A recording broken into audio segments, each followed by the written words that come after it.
Estamos ao vivo, estamos ao vivo. E aí, gente, tudo bem? Boa noite. Você já vê em nossa tela aqui bastante recheada.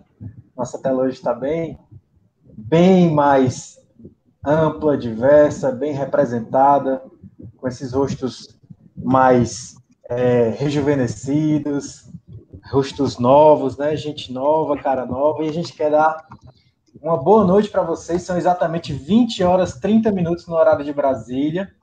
Começa agora para todo o Brasil e o mundo mais uma edição do Conexão Tucum, edição número 30, quem diria. Os assuntos mais importantes da atualidade sob o ponto de vista progressista. Agora, na página do Facebook Na Raça e na Paz, o Conexão Tucum, com nossos queridos integrantes de bancada, Marcelo Alencar, que fala diretamente de Fortaleza, Patrícia Ribeiro, que fala diretamente de Salvador, lá do Rio Vermelho, Hudson Rodrigues, que fala do Distrito Federal, lá do bairro Samambaia, eu, José Braga, que falo também de Salvador, do bairro do Imbuí, e nós temos agora duas pessoas novas, dois convidados excelentes, importantíssimos para a data de hoje também. Eu vou pedir para que, inicialmente, eu vou só anunciar o nome, mas vou pedir para que eles se apresentem, né? Nós vamos estar, então, com Suliette Gervásio e com Camões Boaventura. Eu vou pedir agora para a Suliette se apresentar rapidamente e Camões também, por gentileza. Boa noite a todos, Porangapituna, prazer, agradeço o espaço de poder estar compartilhando um pouco da minha experiência enquanto indígena do povo Baré, né, como já fui apresentada, eu sou indígena do povo Baré, da região do Médio Rio Negro, do estado do Amazonas. Eu fiz minha graduação aqui na Universidade de Brasília e atualmente eu estou no mestrado em Direitos Humanos. Obrigado, então, Suli. Por favor, Camões, sua apresentação mais breve. Boa noite a todas e todos, boa noite a todos os telespectadores, todos os telespectadores.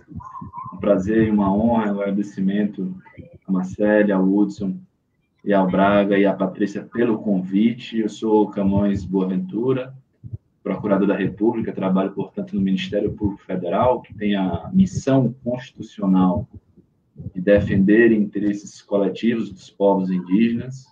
Sou procurador desde 2013, desde então na Amazônia. Em 2020, eu passei a responder pelo estado do Rio Grande do Norte. E desde 2013 até hoje, trabalho diretamente junto às demandas dos povos indígenas por seus direitos, seja por terra, seja por saúde, seja por educação, seja, sobretudo, por respeito. É um prazer estar com vocês essa noite. Que massa estar com vocês. Muito obrigado por terem aceitado o nosso convite. Nossa expectativa é que a gente realmente possa produzir conteúdo para as redes sociais, de forma especial aqui para o Facebook, mas esses vídeos eles acabam se espalhando por WhatsApp, por Telegram, por outras redes. E a gente agradece muito vocês por estarem aqui. A gente quer aproveitar muito a fala de vocês para que a gente possa realmente aprender. Nós somos um público que não temos tantas informações sobre esse mundo, né, dos direitos indígenas, o mundo dos povos originários de nosso país, mas a gente acredita bastante que nós e o nosso público ele também está aberto muito a aprender com as pautas e com os conteúdos que vocês vão trazer. Nós aqui vamos servir um pouco mais de meio de campo, de levantar bola, para que vocês possam falar, e aí eu vou deixar um pouco na mão de Hudson para poder fazer vai ser o número 10 hoje, vai estar distribuindo a bola e ocasionalmente fazendo aquele gol, né? Então, vamos passar a bola aqui para Hudson, e aí a gente deslancha aqui na nossa live. Enquanto isso, compartilhem com seus amigos, com seus colegas, com seus familiares. Hoje a pauta está muito interessante, tem muita gente, tem muito conteúdo interessante para a gente poder ouvir, para a gente poder ver. Então, pega esse link aqui dessa live do Facebook, coloca esse link no seu WhatsApp, coloca esse link no seu Telegram, coloca esse link no seu próprio Facebook, enfim. Faz esse conteúdo chegar em pessoas que você sabe que se interessam, em pessoas que precisam conhecer um pouco mais dessa realidade, tá bom? Então, muito obrigado a todos que já estão conosco, que vão chegando. Sempre o pessoal vai chegando. com o tempo e a gente agradece bastante a audiência de vocês. Comentem, participem, perguntem, levantem pautas também aqui para a gente, que os nossos convidados também estão interessados em ouvir vocês, tá bom? Muito obrigado. Então, Hudson, está com você a palavra. Vamos embora. Muito bem, bem-vinda, Suli, bem-vindo, Camões, Pati, Marcele, Braga. Que alegria ter vocês aqui hoje para discutir com a gente, né? E eu não posso me arvorar ser camisa 10, não, porque eu sou ruim de bola pra caramba, então o gol vai sair todo torto, o passo vai ficar todo errado. E falo muito, né? Então, tem que tomar bastante cuidado para a gente não ocupar o tempo tão ilustre que a gente tem. Nós temos uma dinâmica aqui, Suli Camões, que é de convidar as pessoas para estarem conosco no diálogo, né? Então, na medida que vocês estiverem falando, vão perceber que a gente vai estar mandando mensagem também, interagindo no comentário do Facebook, para trazer gente para cá, né? Mas aí tenham certeza de que aquilo que vocês falarem vai ecoar durante meses, porque depois esse programa vai estar postado também no canal do YouTube e vai ficar disponível. E depois de gravado, a gente continua divulgando, porque o objetivo, primeiro, é fazer uma ocupação das redes para colocar um conteúdo de reflexão política progressista dentro das redes sociais, né? E aí a nossa intenção, quando fazemos isso, é sempre trazer um conteúdo, de fato, que ajude as pessoas depois a argumentarem, a discutir lá no seu microgrupo, discutir na família, discutir com os amigos e alimentar quem faz a reflexão progressista aqui no Brasil, né? Ou, como diz o Braga, né? Em qualquer canto do mundo que não é plano, é redondo, né? Começando, então, por Suli, que é do povo Baré, natural do Amazonas e está em Brasília, né? E, Suli, conta pra gente quem é você, como é que você faz o seu trabalho, a sua pesquisa. Porque antes de você falar, uma coisa que é importante, é fundamental que a gente discuta, e vocês vão trazer isso nas falas, né? Todas as datas representativas nós precisamos entender como datas de resistência, e essa é uma dessas datas, né? Então, não é só dizer do dia deste ou dia daquele, ou dia do índio, ou dia do negro, ou dia da mulher, né? Mas é o dia de resistência, é o dia de luta, é o dia demarcadamente para que a gente possa promover uma reflexão sobre essa diversidade que é o nosso país e também sobre a conquista dos direitos, né? Suli, bem-vinda, a palavra é sua. Obrigada pelo espaço, mais uma vez, boa noite. Fazer, né, um breve histórico um pouco sobre a minha trajetória acadêmica. Eu saí do interior do Amazonas, lá em 2007, primeira vez que eu vim a Brasília antes de entrar na UNB, e foi a primeira vez também que eu tive a oportunidade de conhecer a Universidade de Brasília e também participar do acampamento Terra Livre, que acontece todos os anos durante essa época, né? E esses dias, ano passado e esse ano, está acontecendo de forma virtual, onde vários povos indígenas, lideranças indígenas, pautam questões importantes, como, por exemplo, o direito à vida, né? Direito à vida. A gente ainda luta, mesmo passando 521 anos, a gente sempre está lutando pelo nosso direito de existir e reexistir. Então, assim, meu processo de lá até aqui, quando eu entrei na UNB, eu passei por ações afirmativas dentro da universidade.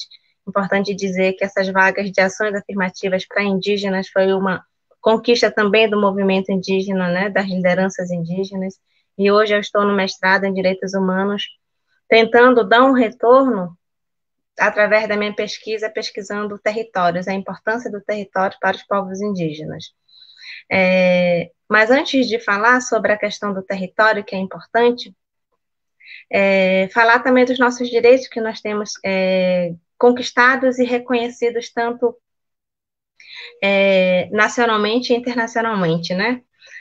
Hoje nós temos a Declaração das Nações Unidas, que fala sobre os nossos direitos enquanto povos indígenas, enquanto povo um coletivo unido. Tem a Constituição Federal de 88 e também tem a Convenção 69 da OIT. Todas essas legislações, ela tem uma pauta em comum, que é a questão, principalmente, da questão territorial, né? A pauta territorial, que é importante para a gente. Por que é importante a demarcação das terras indígenas, né? As lutas para a proteção das terras indígenas? Porque nesses espaços é onde a gente se une, a gente pratica as nossas tradições, mantém as nossas línguas firmes e passa o conhecimento dos mais velhos através da oralidade e da vivência, né? E é onde se praticam os rituais indígenas e onde se também é praticado e repassado os nossos conhecimentos tradicionais, dos mais velhos para os mais novos. Vocês estão me ouvindo?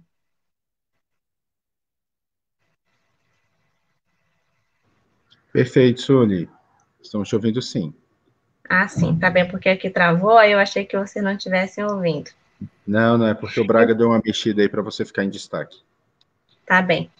Então, e aí pra gente, isso é importante, né? Todos esses direitos conquistados que eu citei foram luta do movimento indígena, das lideranças indígenas, para a gente minimamente ter o nosso espaço na educação, atendimento diferenciado na educação e também na saúde, foram conquista do movimento indígena, dos povos indígenas, das lideranças indígenas. Então, assim, hoje é importante dizer que hoje não é o dia do índio, é um dia dos povos originários, né? É o dia da resistência, é o dia de reafirmarmos que nós estamos aqui há 521 anos, 365 dias por ano, lutando diariamente para que nossos direitos sejam minimamente respeitados. Dentro da universidade, também é um processo de demarcação, né, nos espaços públicos, não só da universidade, mas em outros espaços públicos, onde a questão, a pauta indígena, ela deve ser levada.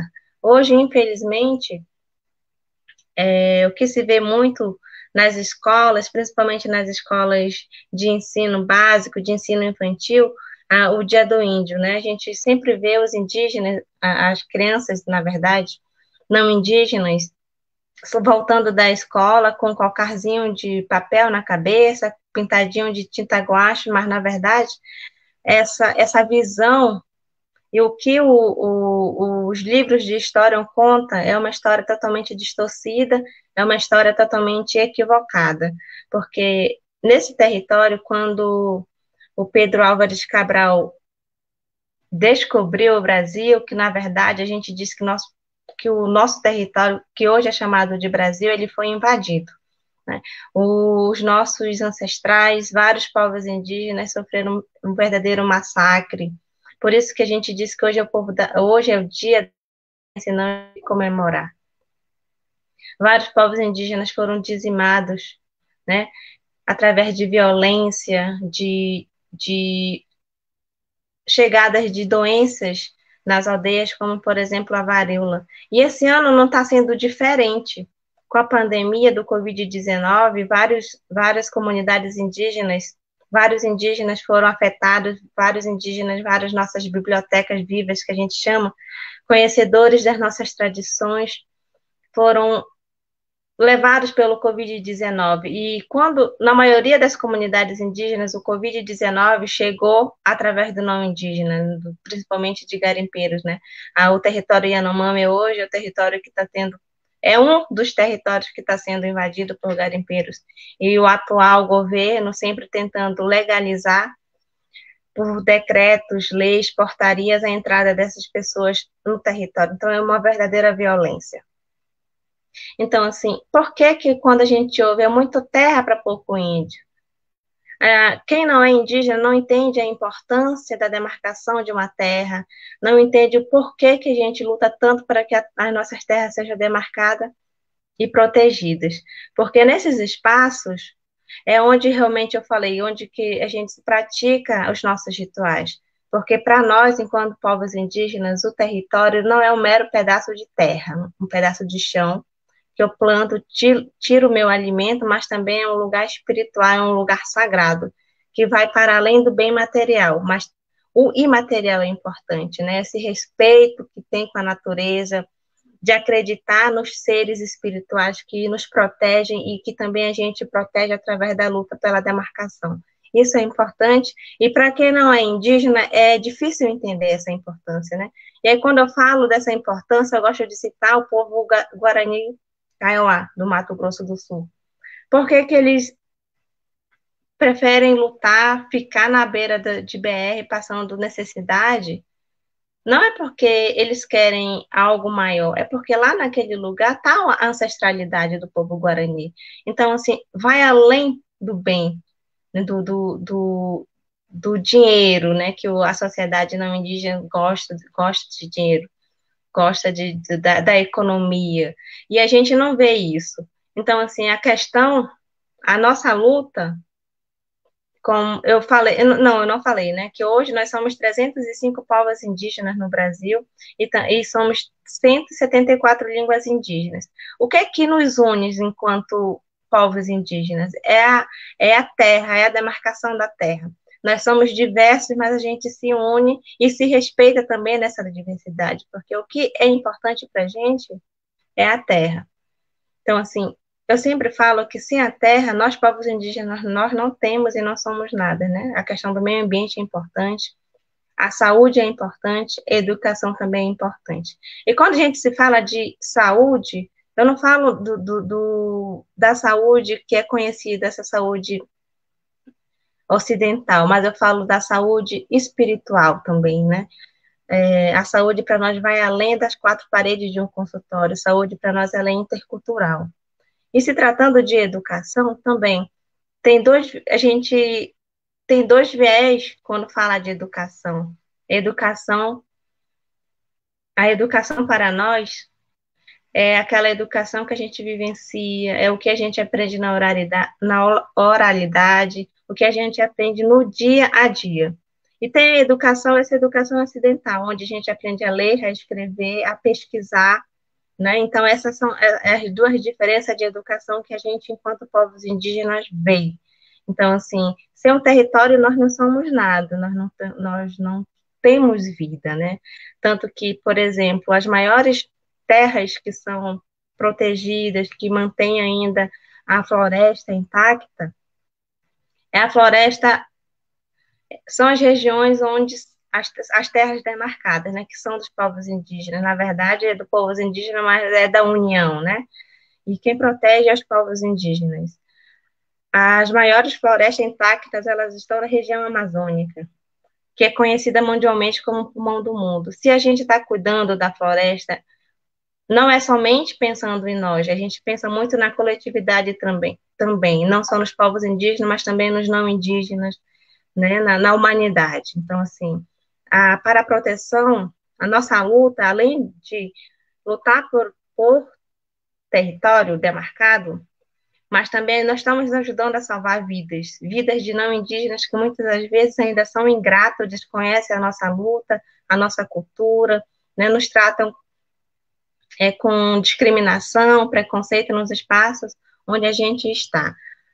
A gente, nos espaços acadêmicos, principalmente, a gente encontra esses vários desafios, né, de preconceito dentro de sala de aula, mas também, por outro lado, nós temos parceiros, muitos professores, muitos colegas que nos apoiam na causa, que se unem à nossa luta, e a nossa força também vem dos nossos parceiros, né, além do povo indígena ser unido, mas também a gente tem parceiros que não são indígenas, né? É isso. Então, assim, eu agradeço mais uma vez a oportunidade e eu estou aqui para a gente fazer essa troca de conhecimento, essa troca de saberes. Obrigada. Legal, Sueli. Obrigado, muito obrigado pela sua presença. Hoje, um dia cheio, né, com várias atividades, e você ainda destinando um tempo aqui para poder estar com a gente hoje à noite, e depois continuar com o público aí, interagindo e alimentando dessas discussões interessantes, importantíssimas para a nossa história, né? Eu vou passar a bola já direto aqui para o Camões, tem algumas perguntas que vão surgindo, mas depois a gente interage um pouco mais e a gente traz as perguntas. Meu caro Camões, seja muitíssimo bem-vindo e a palavra está contigo. Obrigado pela presença. Obrigado, Hudson, pela palavra franqueada. É difícil falar depois da Sully, né, que traz essa lugar da fala, né, tão potente. Por ela já seria satisfatório essa live, né? Vou tentar ver se eu dou uma pitadinha de tucupi nesse bate-papo aqui, né? Como eu disse, eu sou procurador da República, né? Desde 2013 trabalho e atuo diretamente com os povos indígenas. Vivi durante mais de 7 anos na Amazônia Brasileira, 1 ano na cidade de Macapá e quase mais de 6 anos, 6 anos e meio, na cidade de Santarém, no oeste do Pará, às margens do que para mim é o mais belo rio do planeta, que é o Rio Tapajós. E tanto em Macapá quanto em Santarém, eu pude trabalhar e conviver, né, com dezenas e dezenas de etnias diferentes e pude sentir na pele, né, que de fato a maior riqueza do nosso país é a sua multidiversidade étnica, né? Como é um bate-papo, eu acho que vale a pena a gente ter esse clima um pouco informal, né? Tem um país aqui um pouco acima da gente, que é a Costa Rica, que é um país que eu gosto muito e vou com alguma frequência. E a Costa Rica é um país menor do que o estado do Espírito Santo, Hudson. Só que a Costa Rica sozinha responde por mais de 5% da biodiversidade de fauna e flora do planeta. Eu já fui à Costa Rica umas 4 a 5 vezes. E todas as vezes que eu dizia que era do Brasil e que vivia na Amazônia, os costarricenses, né, que têm uma consciência ambiental elevadíssima, eles, do Brasil, da Amazônia, muitos pueblos, né? Eles ficavam muito encantados com a diversidade étnica do Brasil, né? Não só da Amazônia, porque aí é importante deixar claro, né? Povos indígenas não apenas existem na Amazônia. Povos indígenas existem no Brasil, do Oiapoque ao Chuí. Povos indígenas existem na minha cidade natal, no meu estado natal, o estado natal da Marcele, no Ceará. Povos indígenas existem no estado pela qual hoje eu trabalho, no Rio Grande do Norte, apesar de não ter nenhum território indígena demarcado, marcando desde já, né, um descompromisso do Estado brasileiro com a Constituição de 88, que determinou prazos específicos para que todos os territórios indígenas do país estivessem demarcados. Pois bem, eu me orgulho, né, de viver neste país, apesar de saber que vivo num país que o fazer estatal, né, ao longo dos anos, não tem sido um fazer estatal que respeita nem valoriza essa multidiversidade étnica. Podemos, inclusive, já também marcar um ponto aqui, né? Se antes o Estado brasileiro falhava no cumprimento de seus deveres, proteção dos territórios indígenas, de implementação de políticas públicas, quer seja de saúde diferenciada, quer seja de educação diferenciada, hoje o que a gente testemunha, né, é um fazer estatal anti-indígena. Mas vou para o meu campo, a minha praia, que é a praia da Marcele também, que é a praia do mundo jurídico, né? É um fazer estatal antijurídico.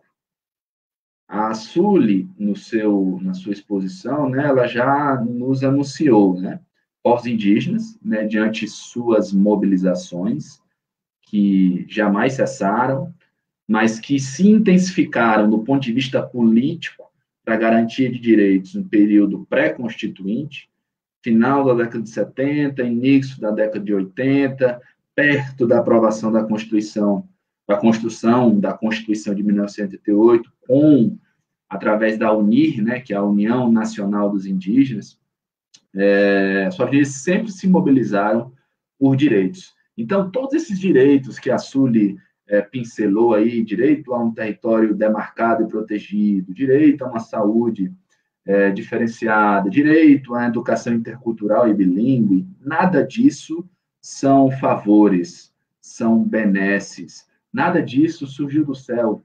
Um dado governante ou um dado parlamentar resolveu ir com a cara dos indígenas do Brasil e declarou direitos. Não. Tudo isso foi conquistado mediante muita luta, muita mobilização, muito suor, muito sangue dos povos indígenas. E justamente esses direitos, né, traduzem o quão incômodos são os povos indígenas a essa forma de viver extremamente brutal que é o capitalismo, né, que aniquila as possibilidades de qualquer alteridade diferente que não sejam consumidores. Sem idilismo, né, sem romantizar a figura do indígena, né, porque existem indígenas, não existe o índio. Existem várias formas de ser indígena. Cada etnia tem uma forma, cada contexto tem uma forma, né, de se colocar no mundo, se colocar no país, se colocar na América Latina. Mas, se a gente for pensar bem, né, e tentar identificar segmentos da sociedade brasileira que, de alguma forma, confrontam essa forma hegemônica de viver, né, de capitalismo cruel, são os povos indígenas. Vou trazer para vocês aqui uma situação que eu vivenciei nos idos de 2014. Estava eu dentro da terra indígena Munduruku, numa terra indígena do povo Munduruku, não na terra indígena Munduruku, porque tem uma terra cujo nome é Terra Indígena Munduruku. Mas eu estava dentro de uma outra terra habitada pelo povo Munduruku, para uma reunião em que chegou um avião da FAB, da Força Aérea Brasileira, com diversos integrantes do governo federal à época. Setembro de 2014, em outubro, teríamos eleição, possivelmente, né, como foi a reeleição da então presidente Dilma Rousseff, e o governo à época queria implementar a todo custo um grande complexo hidrelétrico nesse rio Tapajós. O rio Tapajós é um rio que nasce no Mato Grosso, percorre boa parte do estado do Pará, e nas suas margens vivem mais de 13 mil indígenas do povo Munduruku e milhares de ribeirinhos, extrativistas e pescadores artesanais. Feito esse parênteses, volto para o evento. E aí estávamos a conversar, né, e o governo queria que implementar uma consulta, porque uma ação judicial que o MPF tinha ajuizado, a gente tinha conseguido na justiça que as licenças ambientais para aquela obra só poderiam sair se fosse realizado nos termos da Convenção 69 da OIT, que a Sully mencionou, né, que é um documento do direito internacional de 1989, adotado pelo Brasil em 2003. Esse documento ele diz que toda e qualquer medida administrativa ou legislativa com potencial de impactar povos indígenas, positiva ou negativamente, deve ser submetida à consulta livre, prévia e informada ao grupo diretamente interessado. E o governo queria apressar, né, esse diálogo para cumprir a formalidade da decisão, porque tinha que emitir logo as licenças. Era setembro, outubro tinha eleição, não tinha certeza se o governo, então, da presidente Dilma Rousseff se reelegeria, né? E o representante do Ministério do Planejamento, à época, queria uma reunião para outubro. Isso de manhã, né? Durante a reunião. E aí, bate-boca para lá, bate-boca para cá, ficou no quadro que estava uma lousa, né, que o pessoal da FAB levou, escrito a data da reunião em outubro. Beleza, fomos almoçar. Quando eu voltei uns 15 minutos mais cedo, almocei com os indígenas, né? E aí, quando eu voltei para o local onde estava se reunindo, que era embaixo de umas mangueiras na terra indígena, os indígenas me chamaram para o canto, né? E falaram, estou preocupado. Isso na língua, né? Eu tentando captar, alguém tentando traduzir e tal. A gente está preocupado porque outubro, doutor, é a época da nossa roça, né? Se a gente ficar em reunião, a gente não tem como roçar, então, portanto, não vai ter como colher, então, portanto, a gente não vai ter como comer, né? E aí eu falei, ok, é isso mesmo, então você vai fazer o seguinte, quando retomar o debate da tarde, vocês vão pegar o microfone e vão colocar isso. Beleza. O Munduruku, assim que retomou a reunião, pegou o microfone e falou na língua isso. Um outro foi lá na lousa, apagou a data de novembro e colocou outubro, né? E os representantes do Ministério do Planejamento e do Ministério das Minas e Energia, Ministério da Justiça, ficaram, em polvorosa. Não, mas isso não pode, vocês têm que compreender que existe uma agenda do governo, né? E aí, eu até então estava mantendo um pouco um clima sereno, não me contive diante daquele etnocentrismo, né, absurdo cometido pelo governo, e pedi microfone e calmamente perguntei a esse representante do governo que esbravejava se ele, em outubro, em novembro e em dezembro, teria condições de ir ao Pão de Açúcar ou qualquer outro grande supermercado e entregar uma cesta básica a cada um dos indígenas, das famílias indígenas. E perguntei a ele se ele tinha se atentado à motivação que os indígenas tinham apresentado, né? Que era, se eles estivessem em reuniões sucessivas em outubro, eles não teriam como roçar. Então, portanto, não teriam como comer.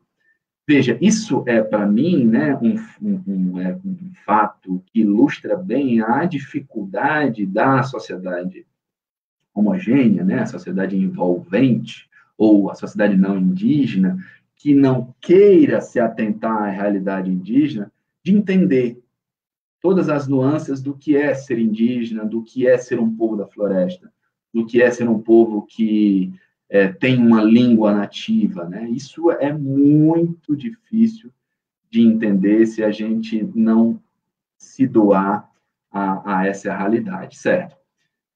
Eu disse que o governo atual, né, ele tem empreendido vários atos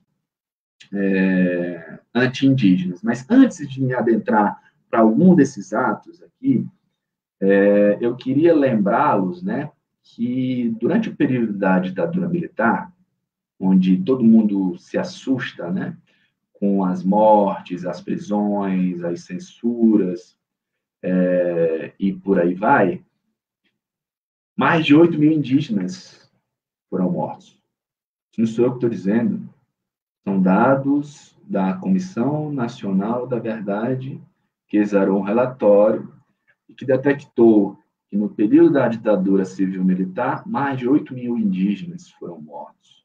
Muito naquele período de integrar a Amazônia, de lugares sem terras sem homem para homens sem terra, de abertura de grandes estradas, como a Transamazônica, a BR-163 em Santarém.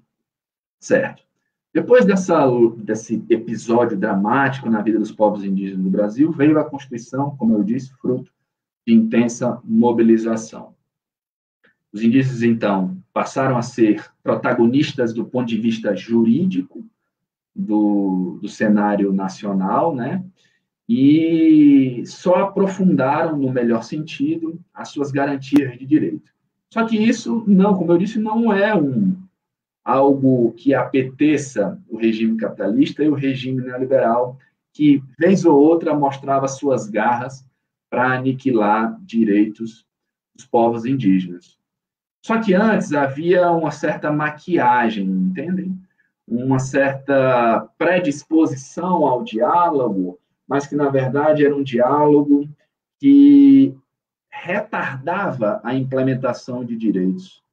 Era a abertura, por exemplo, de mesas de negociação para a demarcação de territórios indígenas e superação de conflitos fundiários, quando, na verdade, a não definição de que aquela terra é dos índios, né, proporcionava uma tensão maior. Qual é a nota de corte?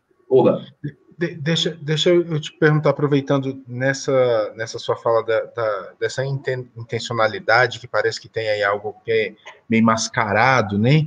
Você acha que existe nesse jeito de conduzir a política de demarcação, e também para a Sully, existe claro, existe uma intenção de não demarcar, né? A política de demarcação ela é organizada para que a demarcação não aconteça. Mas vocês acham que existe uma participação política que vai fazendo com que cada vez mais o indígena seja vamos dizer assim, expulso da terra para poder estar na cidade, ou há um interesse de que ele fique lá isolado e continue desconectado, vamos dizer assim, desconectado dessa realidade para manter uma certa dependência na política e manter uma moeda de troca? O que você acha que pode estar como pano de fundo disso? Hudson, a maquiagem que eu me referi é o período pré-2019. A partir de 2019 não tem maquiagem alguma. Não, tá pintado, né? Tá pintado. A partir de 2019 tá escrachado, tá em outdoors, né? De que os indígenas são inimigos, né? A partir de 2019... Desculpa eu te cortar aí, mas eu pergunto justamente porque antes de 2019 nós temos um processo que parece emancipatório, mas que quando a gente olha os dados, eles não são tão assim, que senão o Sueli não estava aí ainda numa luta tão intensa, e ela demarca a luta dela em 2007, né? Então, parece que aquilo que a gente enxerga, sendo não indígena, estando na cidade, nesse outro modelo de civilização, essa outra lógica de ir ao mercado e tal, parece que tem algo que está por trás disso. Eu não sei se vocês pensam assim como eu, mas não sei, que agora em 2019 a gente tem isso muito claro. Mas e antes, né? Como é que isso vinha sendo feito antes?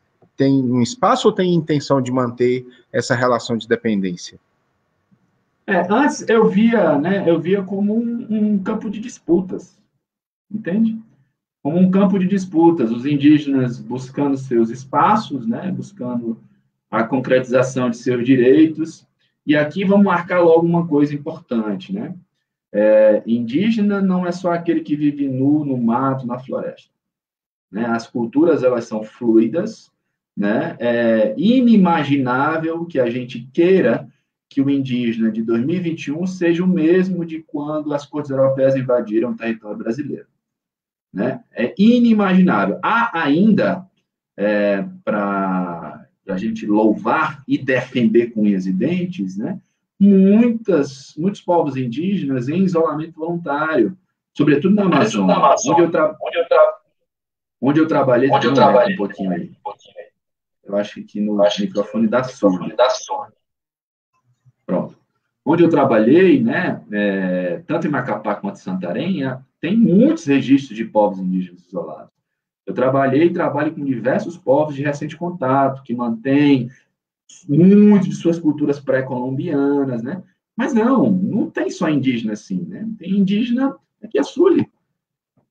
A Sueli, por estar na universidade e por estar na UNB, é menos indígena do que um parente dela, que é assim como os indígenas se pronunciam, né? Apesar de não serem das mesmas etnias ou da mesma família. A Sueli é menos indígena do que uma parente dela que está despida na floresta? Nem um pouco, né? A Sueli está acionando mecanismos, sobretudo de defesa. Ela relatou o campo de pesquisa dela, território, para uma ferramenta de luta dos povos indígenas. E ainda que ela não estivesse pesquisando isso, ainda que ela estivesse pesquisando qualquer coisa que não tergiversasse a política indigenista, ela não deixaria de ser indígena. A Convenção 69 e a Constituição Federal de 1988, Urso, ambas trazem um critério para a autoidentificação de sujeitos individuais e coletivos indígenas que a gente não pode perder de vista, que é o critério do autorreconhecimento, que é o sujeito se autorreconhecer como indígena e ser reconhecido pelo seu coletivo. Se ele for reconhecido pelo seu coletivo, não tem nenhum fundamento legal, antropológico, histórico, sociológico, jurídico ou qualquer fundamento que a gente queira buscar para que um terceiro ou uma terceira diga, não, tu não é indígena.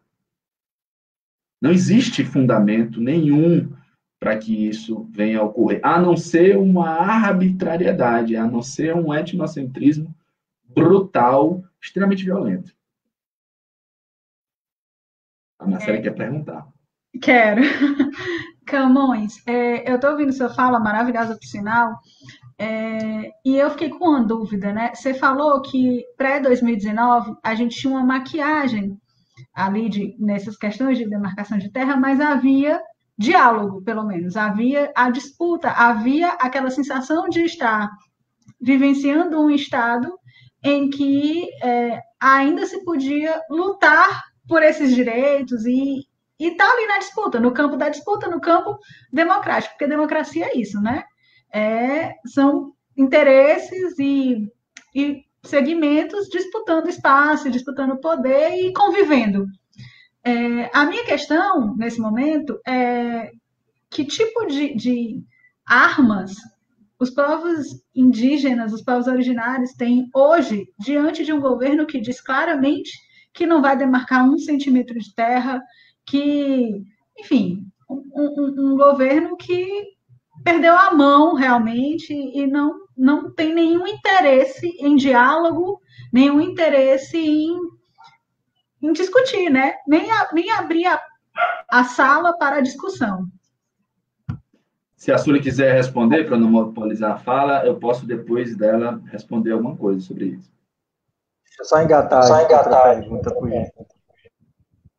E também acho que pode ir por Sully primeiro, porque me chama muita atenção, Sully, a sua abordagem bem didática, né, sobre o que nós, enquanto não indígenas, diretamente falando, né, porque todos temos ancestrais comuns, mas é muito comum, por exemplo, no meu campo de relacionamentos, a validação ou uma certa nostalgia justamente dessa imagem que você trouxe de crianças na escola que se vestem, né, com as peninhas, com a pintura no rosto e tal.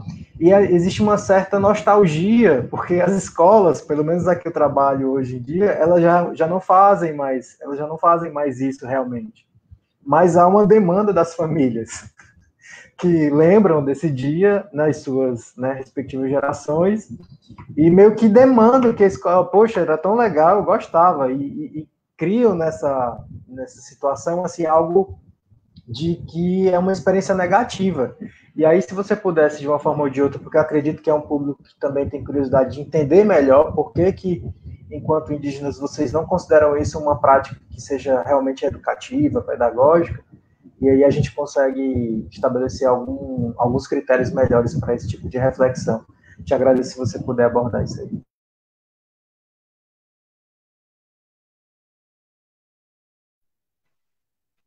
Eu vou responder a última pergunta, a segunda pergunta, no caso, né? Primeiro, porque, assim, o que as escolas, elas repassam, né, nesse dia, é aquele pensamento do índio exotizado, né? Aquele índio, como bem o Camões falou, hoje existem indígenas que moram das aldeias, como, por exemplo, o povo Yanomami, que mora realmente em Maloca. Alguns ainda andam sim pelados.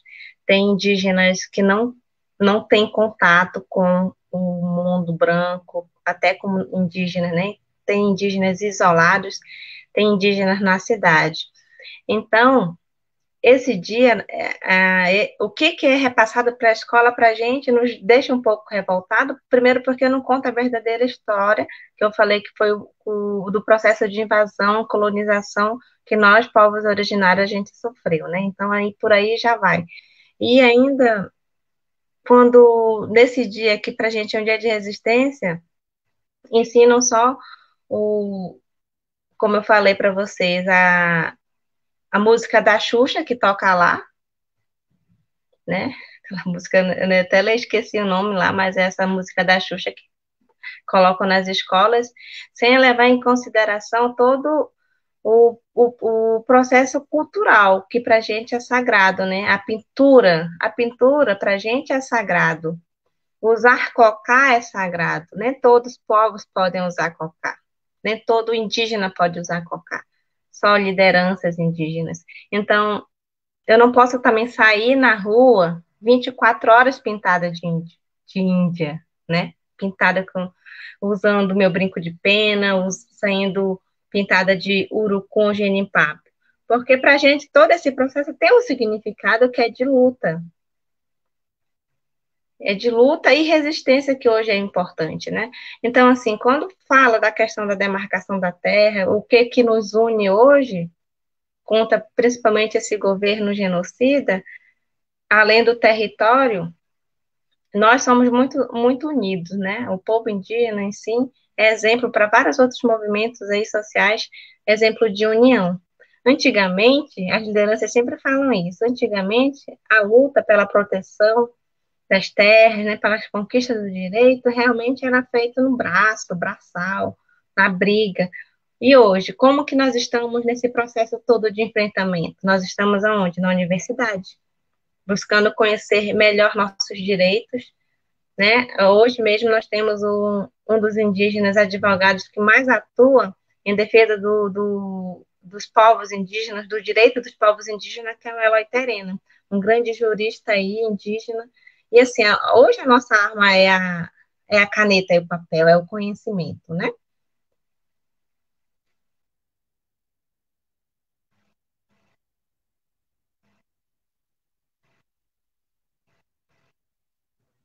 Vai, Camões. Muito bem. Vamos lá, vamos tentar responder a tua pergunta, Marcelo. Uma pergunta muito oportuna. Eu acho que tem um eco aí de alguém. Não, acabou. Uma pergunta muito oportuna. E a Sully já deixou a deixa. Já deixou a deixa. Olha a redundância, né? Já lançou a deixa, né? Ela mencionou o Eloy Terena. O Eloy Terena, ele é o advogado da Articulação dos Povos Indígenas do Brasil, a APIB. Inclusive, surgiram muito para que todos os telespectadores e todas as telespectadoras sigam os perfis nas redes sociais da APIB, da Articulação dos Povos Indígenas do Brasil.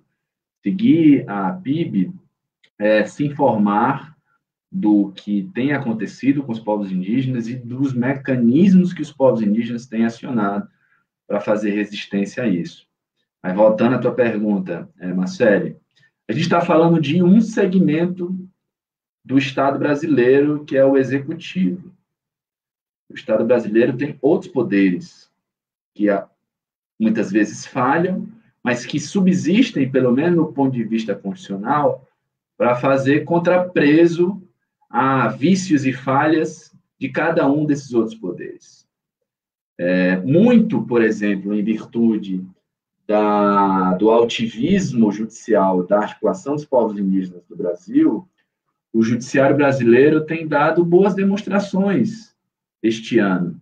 A PIB, por exemplo, foi pela primeira vez ao Supremo Tribunal Federal, por meio da arguição de descumprimento de preceito fundamental 709, que, em suma, pede medidas emergenciais para enfrentamento à Covid. Isso chegou ao Supremo, e o Supremo, obviamente, não de forma totalmente satisfatória, mas determinou medidas importantes para que os direitos dos povos indígenas, sobretudo o direito à vida, o direito à saúde, seja respeitado. O Congresso Nacional, que tem em sua larga maioria, por exemplo, parlamentares, tanto no Senado quanto na Câmara dos Deputados, vinculados à chamada bancada ruralista, que é a principal opositora dos povos indígenas do Brasil, também esse ano tem dado boas demonstrações, como, por exemplo, a deputada Joênia Wapichana, indígena, a única indígena no Congresso Nacional, propôs um projeto de lei, justamente um plano de enfrentamento à Covid. O Congresso Nacional aprovou, e o nosso presidente vetou diversos dispositivos, dentre eles o acesso dos povos indígenas à água potável, o acesso dos povos indígenas a materiais de higiene, o acesso dos povos indígenas a cestas básicas. E o Congresso Nacional foi lá e derrubou o veto do presidente da República, né? A gente tem em diversos lugares do país organizações indígenas e unidades do Ministério Público Federal ajuizando ações para concretizar esses direitos. Nem sempre são exitosas, mas podemos dizer que, em sua maioria, são exitosas, né? A gente tem inúmeras pesquisas nas universidades brasileiras sendo desenvolvidas com essa pauta. A Sully é pós-graduanda, eu sou pós-graduando na Universidade de Brasília, também na Faculdade de Direito, pesquisando alternativas de defesa aos direitos territoriais indígenas, né? Então, assim, o que a gente pode dizer é que esse campo de disputa, Marcela, persiste. Persiste, só que agora, talvez, viu, eu sou muito otimista, por favor, lembrem disso, eu sou muito otimista, então calibrem isso quando eu estou dizendo as coisas. Eu diria que talvez, para os povos indígenas, seja até melhor seguir resistindo num cenário como esse do que num cenário maquiado.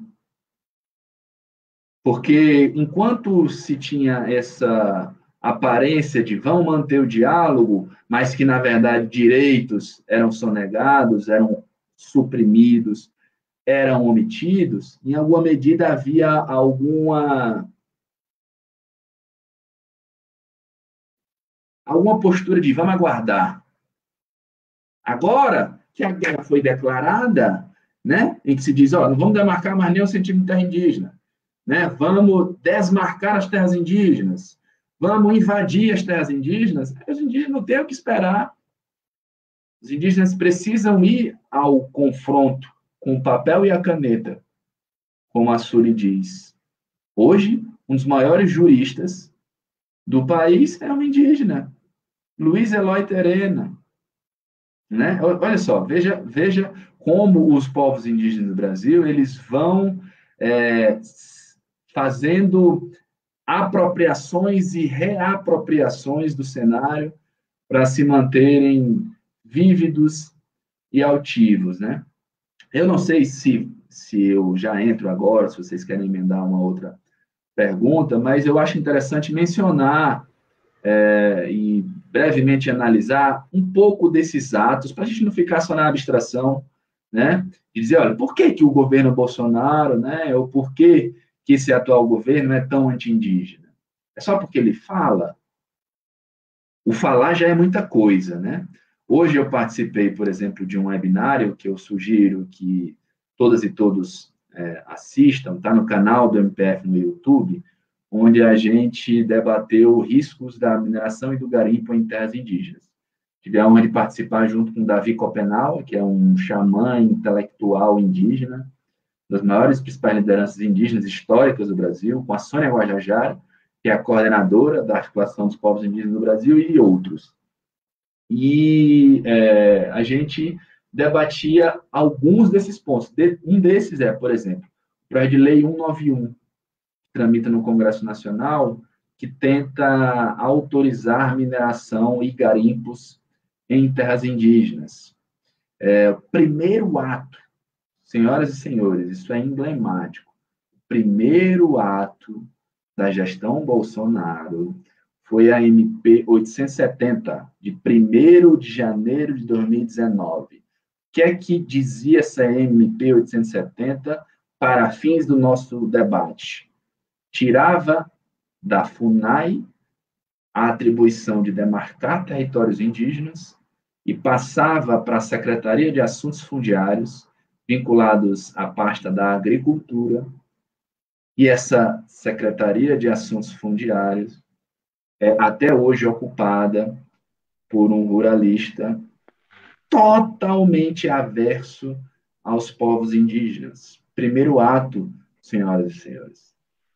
Em 22 de abril de 2020, em plena pandemia, quando estávamos a relembrar que há 500 e tantos anos as cortes europeias iniciavam o maior genocídio da história do mundo, que é assim que eu chamo, a invasão de Portugal ao Brasil, a FUNAI, órgão com atribuição legal de defender os interesses dos povos indígenas, baixava a Instrução Normativa número 9. O que é que essa Instrução Normativa número 9 dizia e diz?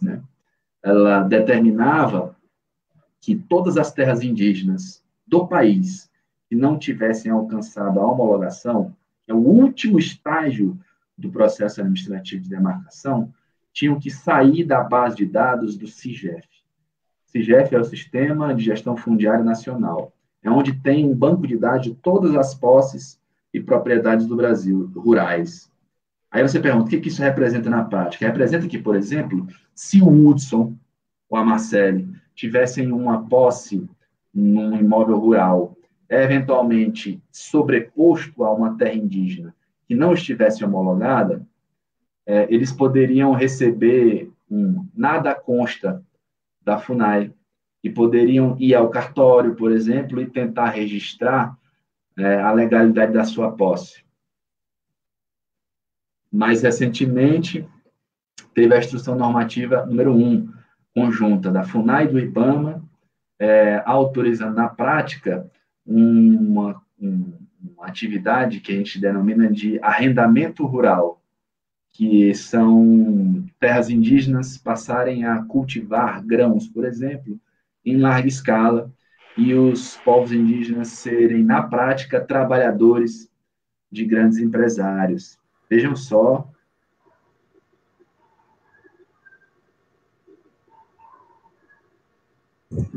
Pode concluir, Camões.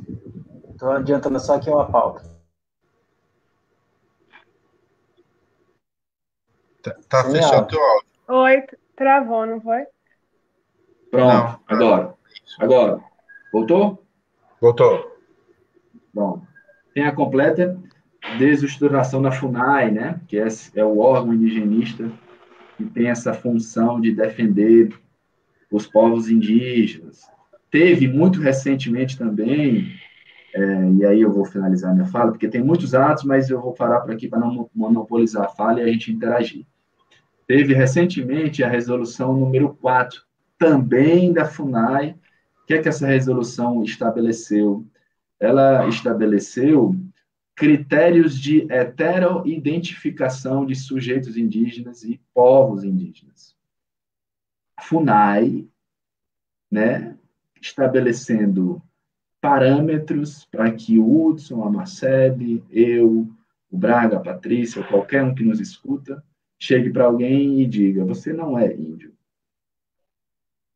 Você não pertence a nenhum povo indígena. Né? E para finalizar, de esquecer o último, né? Os povos indígenas no Brasil eles têm encontrado um problema muito grande junto à busca de seus direitos, sobretudo por território, que é uma ficção jurídica que foi criada pelo lobby dos ruralistas, que é o tal do marco temporal. Eu disse a vocês que antes de 88, povos indígenas foram vítimas de diversas atrocidades, não foi? Eu disse a vocês que povos indígenas foram vítimas de desterritorializações, de processos de genocídio e mortes em massa.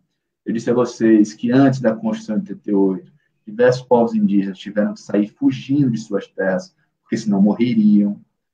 E o que é que esse marco temporal, emplacado pelos povos indígenas e em debate no Supremo, diz? Diz que os povos indígenas que não estivessem em suas terras, nas terras que hoje reivindicam, em 5 de outubro de 1988, data de promulgação da Constituição, esses povos indígenas não têm mais direito às suas terras.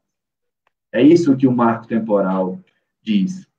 Eu pergunto a ti, Hudson, você, se fosse um indígena, estivesse no seu povo, se você visse os seus parentes, né, tombando, morrendo, porque na época da ditadura, pessoal, se queriam, como quiseram abrir a BR-174, por exemplo, helicópteros sobrevoavam e jogavam trapos de roupa infectados com vírus para os indígenas pegarem o trapo de roupa e poderem se infectar e morrerem e deixarem aquele espaço livre. Eu te pergunto, Hudson, se tu vivesse esse horror, tu não fugirias? Certamente tu fugirias, só que uma vez havendo a reconquista de direitos, tu se sentiria confortável para retomar o teu espaço, para retomar o espaço que tu e o teu povo sempre considerou como teu. E o marco temporal vem dizer que não. Saiu, perdeu. Olha o absurdo disso, né? E para finalizar mesmo, A gente já está há 3 anos, mais de 3 anos, gente, sem nenhuma terra indígena demarcada no país. Nenhuma. Nenhuma. É uma fala. Paty, eu coloquei isso aqui só para conectar com essa fala que Camões estava trazendo, pedi para o Braga colocar aí, porque são duas questões, né? Aí nessa fala. A primeira é que terra indígena é o Brasil inteiro. E tem gente que não sabia que existia terra indígena com povos indígenas vivendo aqui no meiozinho, no miolo do Distrito Federal. No miolo, miolo. Então eu peguei a notícia aqui da Caritas e também porque a Sueli falava que índio se mistura com a terra, e eu me lembrei do cartaz dessa foto aí, para felicidade na hora, ela está no site da Caritas ali.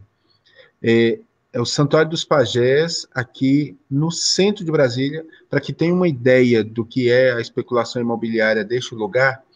Hoje, notícia de ontem, na verdade, falando de especulação imobiliária, R$ 7.840 um metro quadrado de um apartamento nessa região. R$ 7.800 um metro quadrado de um apartamento ali, lá no Santuário dos Pajés, porque está na região do setor noroeste, um bairro super luxuoso, de apartamentos milionários e tal, só que aí tinha um problema para civilização acontecer. Tinha alguns indígenas chatos e resistentes, e o que se falava é para que isso era o que se dizia, para que índio quer viver aqui, no meio de Brasília? Como é que vai viver, como é que vai comer? E aí vai se construindo toda uma argumentação, faz uma narrativa, para justificar para a sociedade isso, e depois a especulação imobiliária acontece, e hoje os indígenas que vivem naquele território, eles vivem cercados. Então, construiu ao redor um monte de condomínios, né? E aí tem um pedaço, o Sully conhece lá, com certeza, e aí tem um pedaço que é cercado. Eles vivem cercados dentro de uma reserva ecológica que, óbvio, não chega mais animal nenhum, o rio foi desviado, enfim, né? Então, eu queria ilustrar isso aqui, Paty, antes da tua participação aí. Obrigado. Não, imagina, é importantíssimo. Eu estou aqui realmente impactada com essa aula que a gente está tendo, né? E fiquei pensando nesses elementos que foram trazidos hoje para a gente, né?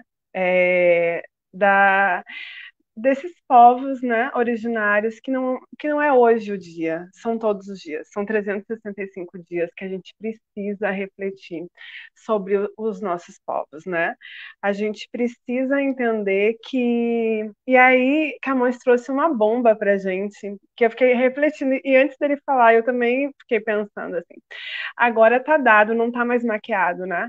A gente tá no embate, e a gente sabe quem são, de fato, os nossos opressores, né? Quem é que está contra nós e de que forma a gente estabelece as alianças. Estamos refletindo. Não é o dia 19 de abril que nos mostra isso. São todos os dias em que nós estamos ouvindo o relato da luta de vocês, né? Porque o embate ele vem há mais de 521 anos, né? São 521 anos de genocídio da população indígena, né? Dos povos originários. É muito tempo. E aí vocês trazem o elemento dos 305 povos, né? E 174 línguas indígenas. Quantos povos, né, já foram dizimados e que a gente não tem mais agora esse relato, né? A gente não contabiliza aqui. Aí fico pensando nessa dificuldade que a gente está tendo. Sim, a gente está com os nossos opressores bem colocados e uma política genocida que é feita descaradamente pelo governo Bolsonaro. Mas também eu acho que nunca foi, e aí pode ser afirmado muito melhor por Sully, para mim, assim, que mesmo com todos os outros governos, eu acho que nunca teve uma política de fato que contemplasse a população indígena, né? Essa população nunca se preocupou realmente com essa população indígena e que desse condições reais de que essa população vivesse, né, esses povos vivessem da forma com que eles desejassem. E aí a gente precisa fazer o embate e estar ocupando todos os espaços. A gente precisa estar, sim, a gente precisa ver os nossos povos indígenas na universidade, porque é onde se constrói e se legitima o conhecimento nessa sociedade. A gente precisa ter pessoas como Camões, que estão ali falando, defendendo e trazendo elementos para a gente refletir, né? A escola, ela é sim um espaço de reflexão e ela está muito aquém do que ela deveria ser. Né? A escola, ao invés de construir uma reflexão sobre os povos indígenas, os povos originários, de uma maneira correta, né, de uma maneira plural, ela muitas vezes acaba reproduzindo aquele olhar preconceituoso, aquela forma de ver, e ainda condenando que o indígena não tem que estar no espaço da cidade, que o indígena ele tem que estar no espaço, no seu território. Mas como estar nos seus territórios, se os seus territórios estão sendo dizimados? Né? Estão sendo acabados. E aí a gente vê cotidianamente políticas públicas sendo feitas para matar essa população indígena. E aí, quando tu traz, Suli, a questão do território, eu sou uma mulher que sigo a religião de matriz africana. Eu sou do Candomblé, e no Candomblé a gente tem um respeito. E a gente, inclusive, em alguns espaços, alguns candomblés, a gente cultua a história, né? Os povos caboclos, os indígenas. Então, para a gente entender esse território como um espaço, que é um espaço identitário, que é um espaço que não é só terra, né? Um território indígena, ele traz uma cultura, ele traz uma força, ele tem uma religiosidade latente. Cada elemento daquele lugar, ele tem um simbolismo e é muito forte. Então a gente precisa sim entender que todos os dias são dias para serem discutidos, para serem fortalecidos nesse embate que a gente tem que fazer em relação a essa política genocida no nosso país. A gente precisa, sim, falar sobre isso, a gente precisa destacar, a gente precisa ter muito mais dias como esse para falar sobre os povos originários, a gente precisa saber, porque a gente carece de informação, a gente carece de conhecimento, a gente não tem. Né? E se a gente for esperar por informações que venham através da escola, a gente não vai conseguir, porque a educação ela não é uma educação que se constrói para a emancipação. Ela se constrói a partir de uma política que ainda né, de criar pessoas que vão servir a um modelo que não é um modelo plural, que não é um modelo em que a diversidade seja valorizada. Então, eu fico muito honrada de participar desse momento com vocês e poder ouvir um pouco da história, né, de Sully, poder ouvir a militância de Camões e ver que assim as coisas, né, tem gente fazendo. Eu vou agora seguir, vou procurar, né, Eloy Terena, vou seguir a PIB, porque eu acho que a gente precisa, assim, colar nessa luta, a gente precisa fortalecer, porque não é uma luta apenas dos povos indígenas, é uma luta nossa, é uma luta de todas aquelas e aqueles que realmente querem construir um país que seja minimamente democrático, em que a diversidade possa se manter viva.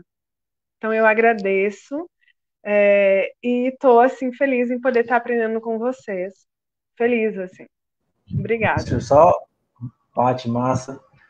A gente está passando de 650 pessoas que foram já envolvidas nessa live e geralmente chega a quase 2.000 pessoas ao longo da semana. E, além disso, gente, a gente também pega alguns trechos de algumas falas de vocês, faz sketches, né, vídeos mais curtos, e também divulga, né, nas redes para que as pessoas possam ter contato com alguns temas chaves, alguns pensamentos chaves que vocês trazem. Então, tá todo mundo falando isso, mas é verdade, a gente está muito empolgado aqui com o que a gente está aprendendo e ouvindo de vocês. Mas aí eu quero franquear a palavra, não sei se Hudson, não sei se Sully. Sully, a gente está te chamando de Sully, alguém até me perguntou, é Suliette, o nome dela é Suliette. Vocês estão chamando de Sully, você já conhece ela? Não, é porque a gente está chamando de Sully porque ficou, sei lá, legal de chamar de Sully também, não sei se... É porque ela é amiga do meu amigo, e aí amigo do meu amigo é amiga minha também. Vai, Hudson. Eu acho que Sully está congelado agora. Eu ia sugerir, viu, Hudson? Eu ia sugerir para a Patrícia, mas não só para a Patrícia. Eu sugeri, mas queria destacar essa sugestão de assistir, Patrícia, o webinário que eu fiz menção e coloquei no chat privado, porque tem umas falas sensacionais e daquelas falas que nos fazem nos arrepiar, do Davi Copenhague. Eu acho que você já ouviu falar dele, né? Do Davi Copenhague. Tem um livro lindíssimo que é A Queda do Céu. Tem um filme também que eu assisti ontem, mas não está disponível. Só no Festival Cinematográfico Documentário, só ontem, que é A Última Floresta. E ele faz umas palavras, ele faz justamente essas convocações que você fez aí, Patrícia, de que a luta dos povos indígenas não é uma luta somente dos povos indígenas, né? É uma luta por toda uma forma de vida, como ele coloca, né? Os indígenas que trazem eu até notei aqui umas frases impactantes dele, né? Ele coloca aqui, ó, falando do povo dele, né? Ele fala: todo o povo Yanomami está lutando pela vida e por viver em paz. Aí depois ele emenda: não só pela vida do meu povo, mas é pela a vida humana na Terra, né? Então, acho bacana tu assistir isso. Vou sim, obrigada pela dica, com certeza. Boa noite, vocês estão me ouvindo?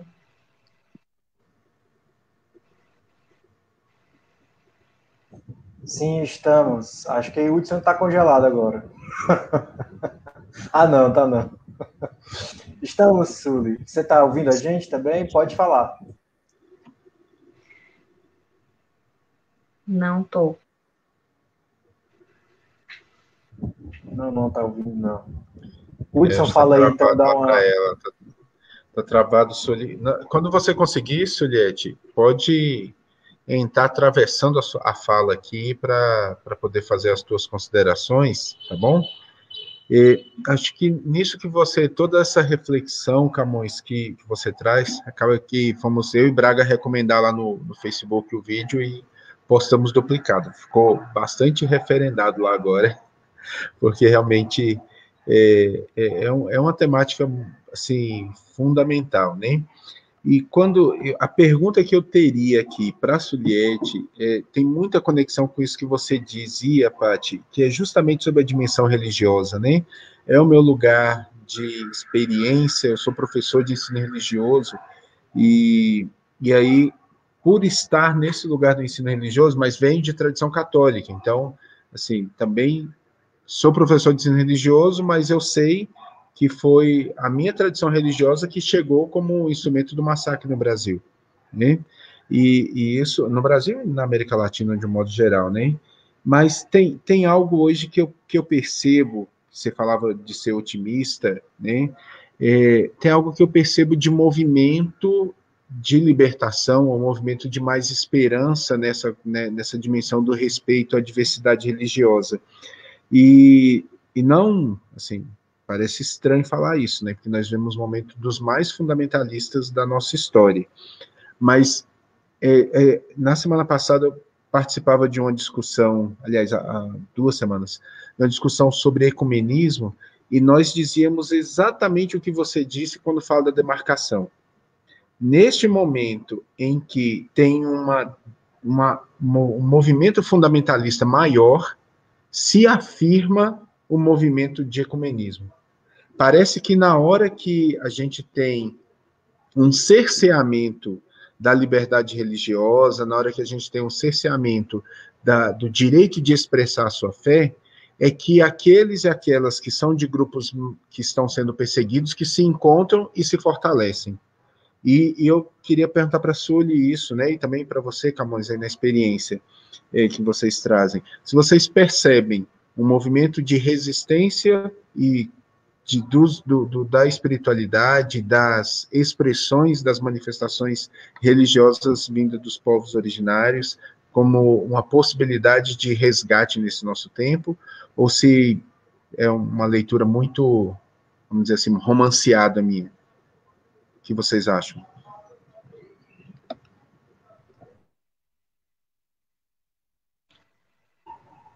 Eu posso responder, aproveitar que a minha internet está boa. Estamos te ouvindo. Tá bem. Então, assim, quando se fala de cultura, né, tradições, assim, os povos indígenas, sim, são bem resistentes. E quando eu falo de resistência, eu gosto muito de citar o povo do Nordeste. O povo do Nordeste é um povo muito resistente, e, inclusive, graças ao povo do Nordeste, que hoje nós do Norte, que estamos mais para o extremo, né, a gente ainda consegue manter viva 100% nossa cultura, nossas tradições, porque foi o povo que primeiro sofreu o impacto da colonização com os povos do litoral, né? Então, assim, tem muita influência de religião, infelizmente, principalmente na minha região. Muitas famílias indígenas são católicas, mas, ao meu ver, a religião católica ela não foi tão incisiva em algumas culturas como outras religiões, né? A adventista, por exemplo, em muitas aldeias, ela proíbe os povos de praticar os rituais religiosos, né? A religião que a gente acredita na espiritualidade. Minha família mesmo, hoje, ela ainda mantém algumas culturas e tradições muito fortes ainda, como, por exemplo, a questão do benzimento, né? Meu pai, minha avó, que faleceu ano passado de Covid, minha avó paterna, meu avô também, que já faleceu, eles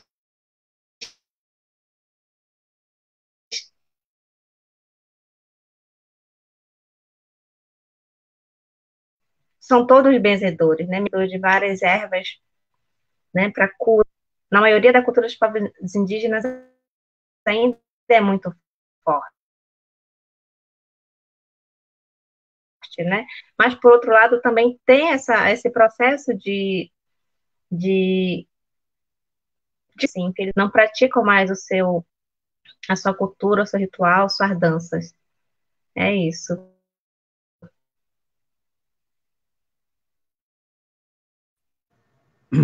Vocês me ouviram? Perfeito, gente. Ouvimos, obrigado. A história das benzedeiras e do benzedor, né, esse benzimento, e que bom que consegue, de alguma maneira, ser resistência nisso, né? Nós estamos encaminhando aí para a nossa parte final. Como é que vai fazer deixa eu do só tempo? falar, a gente vai ficar até meia-noite ou vai parar 10 horas mesmo? Como é que é o negócio? Não. Me chama muita atenção essa fala de Suliette sobre a resistência dos povos indígenas do Nordeste. Essa é uma informação que realmente me chama a atenção. Eu sou cearense também, e a gente escuta muito dos índios tapebas lá, e reconheço que não imaginava esses níveis de resistência que Suliette agora descreveu, pelo menos é algo novo para mim, e fico muito feliz. E quero manifestar aqui minha empolgação pela causa, viu? Parabéns e obrigado. E, sim, a gente vai ter que encerrar 10, 10 e 5, 10 e 10, mas vamos encerrando. Aí, Hudson, você está com a bola.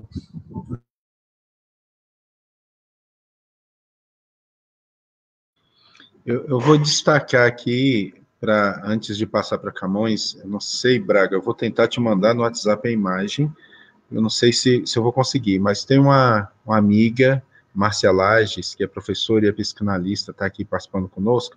Ela me mandou uma foto no WhatsApp mostrando uma imagem de uma criança indígena e está escrito assim: na UTI pediátrica do Hospital de Clínicas Gaspar Viana, em Belém, um bebê indígena só parou de chorar quando foi colocado em uma rede de lençol improvisada por um técnico de enfermagem, que se chama Fábio Eu vi Marques. essa notícia. Vou atrás aqui, peraí. Eu vou te mandar aí. E aí, enquanto eu te mando, peço a Camões que faça aqui para a gente um apanhado, já que você se apresentou já no seu discurso, você trazia as demarcações legais, mas também dizia que você tem otimismo, né? O que alimenta hoje, como um procurador, o que alimenta a tua disposição para continuar lutando? Marcele. Quero pegar o gancho aqui do Hudson, porque eu sou conhecida aqui no grupo como a pessimista, a que não tem muita esperança, apesar de que ultimamente a gente tem tido algumas regalias, alguns pequenos presentes, muito por conta do ativismo judicial, realmente, concordo totalmente com o que você falou, os poderes, eles precisam uns limitar aos outros, mas assim, ultimamente a gente está vendo muito mesmo a atuação do Poder Judiciário, enormemente, destacadamente o STF, que eu costumo dizer que está levando o país nas costas.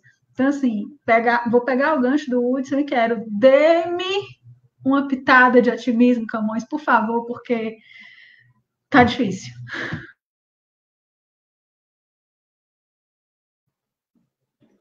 Bem, primeira motivação para eu ser otimista, né, é para se manter com brilho nos olhos, né?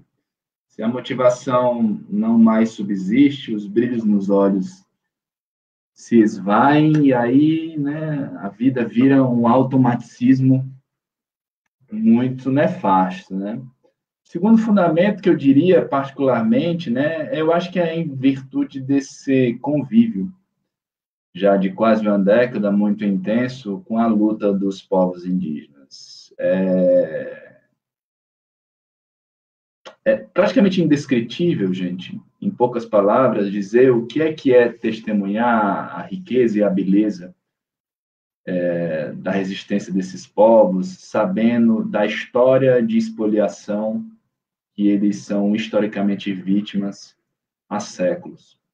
A gente vê, por exemplo, toda uma riqueza sociocultural, o Hudson falou, né, da religião, e aí eu conecto com as cosmovisões, né, com as cosmologias.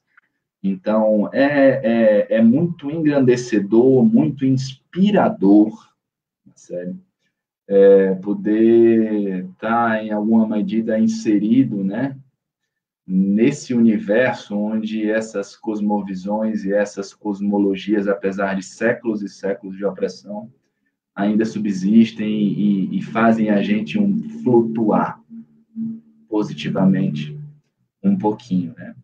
Terceiro fundamento é isso, essa capacidade de rearticulação dos povos indígenas. Outro dia, mais ou menos um mês e meio atrás, eu tive numa live promovida pela Universidade de Harvard com um indígena também vinculado à articulação dos povos indígenas do Brasil, o Cretan Caigangue. Eu vou tentar achar aqui rapidamente depois da minha fala, enquanto vocês finalizam, a reportagem que fala um pouco desse evento, né? E ele, mais ou menos, fala assim, né, de que os povos indígenas do Brasil são guerreiros desde 1500, de que pode vir o governo que vier, o genocídio que vier, que os guerreiros vão se armar e vão resistir, né? Então, seria, talvez, Marcelo, um paradoxo, sabe? Eu militar nessa pauta, receber essa injeção de ânimo desses povos e ser pessimista. No mínimo, um paradoxo. E o último ponto, não exaustivamente, mas que me vem à mente aqui, é isso, são esses lampejos, né, do Estado, né, do fazer estatal, que dá esse balanço. Hoje, na live de mais cedo, eu coloquei isso, né? Eu coloquei que, se a gente olhar para a sociedade civil e para a mobilização indígena brasileira, não tem nenhum reparo a fazer. A sociedade civil tem acionado diversos mecanismos, os povos indígenas têm acionado diversos mecanismos, têm demarcado as redes, têm demarcado as urnas, tem demarcado os debates, tem demarcado os espaços, as universidades, enfim. O problema está no Estado, né? O problema está nesse Estado ultra neoliberal que só nos viola. O que a gente tem que fazer? Acionar coisas para frear, né? Para dizer, opa, tem direito aqui, rapaz. Tem Constituição aqui. Tem lei aqui. Segura, né? E como é que a gente faz isso? Né? Bater nas portas do Judiciário, bater nas portas do Congresso Nacional, fazendo esses debates que a gente está fazendo aqui para que mais e mais pessoas, até então distantes desse debate, entendam a realidade um pouco, minimamente, né? E possam, quando a pandemia passar, né? Sentarem numa mesa de bar ou numa lanchonete para conversar, e, opa, quando falar em mal dos indígenas, é assim, não, opa, tem um negócio aí que tu está esquecendo que não é bem assim, né? E eu não sei se, eu acho que não vai ser mais franqueado, até mesmo porque eu vou ter que me despedir, gente, a minha molequinha aqui acordou, mas eu queria, para finalizar a minha fala, né, lembrar isso, né, de que abril, né, e a gente está em 19 de abril, né, é esse mês, né, que historicamente há uma intensa mobilização social em torno dessa pauta dos povos indígenas, né? E há quem diga que nos últimos anos não há nada a comemorar. Eu concordo. Concordo se a gente olhar essa afirmação observando as investidas do Estado na supressão de direitos desses povos, né? Mas se a gente considerar que os povos indígenas têm cada vez mais acionado esses mecanismos de resistência, defesa dos territórios, as suas identidades coletivas, a gente pode concluir que há, sim, muito o que comemorar. E, para finalizar, eu queria dizer, né, que aliar-se à causa indígena é somar esforços em prol de toda a sociedade brasileira. Os povos indígenas são, de fato, e são dados comprovados cientificamente, os maiores guardiões da biodiversidade. Então, defender esses povos torna o Brasil um dos países mais ricos e diversos, do ponto de vista cultural do mundo, biocultural do mundo, e é por isso, sim, gente, que apesar de tantos problemas e tantas ofensas, a gente deve dizer em alto e em bom som: viva os povos indígenas do Brasil. Viva os povos indígenas do Brasil.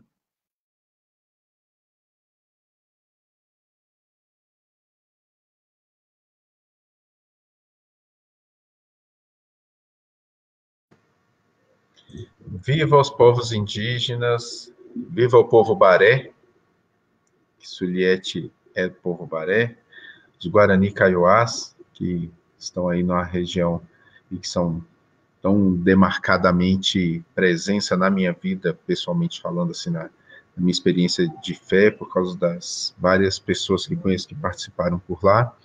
E viva a militância que defende aquilo que é importante para a nossa história. Viva a tua atuação, Camões, como procurador, mas que faz da tua atuação uma militância a serviço da vida. Obrigado. Quem puxa aí agora? Suliete está presente? Suliete, não sei se ela está com o... não, acho que agora caiu, sim. Agora caiu para mim. Não está mais. Se ela voltar, a gente coloca aqui para poder franquear a palavra para ela poder fazer seu arremate final. Mas aqui a gente agradece, né, já a Camões Boaventura. Nossa, muitas informações relevantes, Camões, você trouxe para a gente. Aprendemos bastante, realmente. A gente fica muito feliz de ter um representante, uma autoridade pública que realmente está engajado nessa causa. Isso nos tranquiliza de alguma forma, porque o que a gente escuta no noticiário, de fato, não é essa impressão que a gente tem, mas a sua presença nos dá essa boa sensação de que, sim, as autoridades públicas estão engajadas com a causa dos povos originários, dos povos indígenas. Agradecendo Nem todas, também... Bom, enfim, mas enfim, temos alguns aí, alguns camões aí na frente da batalha aí. E algumas mulheres com certeza também na frente da batalha aí. Mas, assim, é porque a gente costuma realmente concluir a nossa live agora às 22 horas. Agradecendo a todos.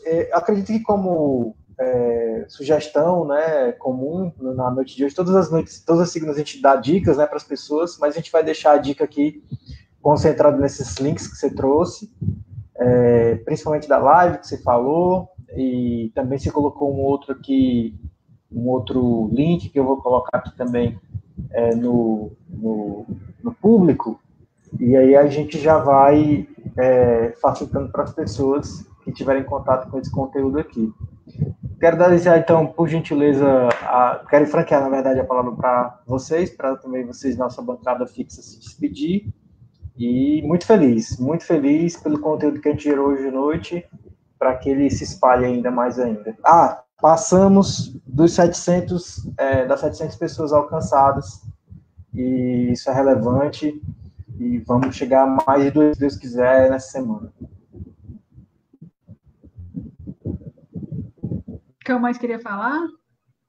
Não, é só agradecer mesmo, né, o convite, reiterar o agradecimento, dizer que foi uma noite agradável, e sugerir que, ao fim dessa live, quem estiver nos assistindo, conecte na entrevista do Ailton Krenak, que está acontecendo agora, acabou de iniciar no Roda Viva. O Ailton Krenak é um grande pensador, um grande intelectual indígena, e certamente vai nos ensinar demais. Eu queria agradecer a sua presença, Camões. Foi uma honra para a gente, uma aula realmente, como a gente falou aqui no começo, somos leigos, estivemos aqui mais para aprender e para ouvir. E a Suliette também com a experiência de vida, né, de ser, de existir nesse mundo tão adverso e nesse momento tão hostil. E ela está ali resistindo, sendo... Existir, resistir. Então, assim, queria agradecer demais essa experiência. Eu espero que para os nossos filhos, eu acompanho sua filha muito nas redes sociais por causa da Tati, para os nossos filhos, para o meu, para o seu, que a existência dos seres humanos que estão aqui ao mesmo tempo que a gente seja mais leve para as gerações que estão vindo. E isso depende muito do que a gente está fazendo hoje. Então, muito obrigada pelo seu trabalho e pela sua partilha hoje. Estou muito feliz com tudo que a gente conseguiu produzir aqui. Boa noite, galera. Yuri, Edith, Carla Carelli, que são nossos super fãs, que estão sempre aqui comentando. Até a próxima segunda. Tchau, gente. É um prazer enorme, hein? Prazer, ótimo. A gente sai maior, né? Dessa live, desse bate-papo. A gente sai ainda mais convocadas e convocados a nos lutar, a nos juntar à luta, né? E eu agradeço a Camões, agradeço a Suli por essa aula, por essa generosidade em partilhar essas ações, esses conhecimentos, porque é assim que a gente fortalece a luta. É partilhando, chamando, né, para colar com a gente. Então, eu agradeço a todas e todos que participaram aqui, que passaram essa noite com a gente. Agradeço aos meus colegas, minha companheira e meus companheiros. Mais uma noite que eu saio maior. Um beijo, meu povo, e até a próxima.